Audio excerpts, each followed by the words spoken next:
Մանանն եկավ, տեսավ, ընկավ հիստերիայի մեջ։ Ես էլ հունից դուրս եկա, ապտակեցի։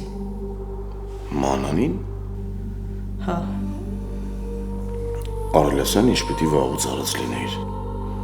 Մանավանդես վիճակում գրիշիս կողքը։ Դրամը երևույթը պիտի չլինի ընդհանրապես։ Ալո, ուր ես տղա։ Խառը ցավը տանեմ, գործերով մի քիչ խառեմ, հələ դու ասա տենամ ինչ կա, ինչ չկա, այդ ինչ ա եղել, որ ինձ հիշել ես։ Կարող է ձերքիդ փող լինի,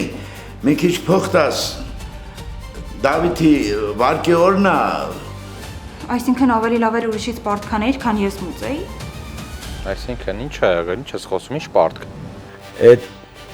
դու պետք է ինձ բացատրես, որից հետո է, հա, լակոտ։ Ես հաստատ Հունանի ձեռի գործն է։ Այլում ձեռի գործը պետք է լինի օգուր։ Ես այսքան տարի երեխա եմ պահել, որ հիմա կորցնեմ։ Ոչ մի դեպքում։ Ավելի լավ է գնամ ու վերջ տամ այս գաղտնիքին։ Բայց եթե քո տեղ ուրիշ մարդ լիներ, հիմա քացուց տակ էի գցել ես առածներիդ համար։ Չես մտածում, եթե քո փոխարենել ուրիշ մեկը լիներ այնքան կծեծեի, որ 2 օր ուշքի չէր գա։ Դու իմ հետ ես տենց խոսում արա։ Հա, քո հետ տենց եմ խոսում, Դավիթ։ Գոյամար,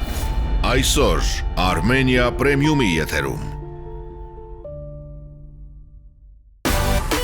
Միացիր մեզ, բաժանորդագրվիր մեր սոցիալական հարթակներին և ստացիր հնարավորություն առաջինը տեղեկանալու մեր նոր նախագծերի մասին։ Այլ կերպ ասած, բաժանորդագրվիր, ծանուցվիր և վայելիր լավագույնը։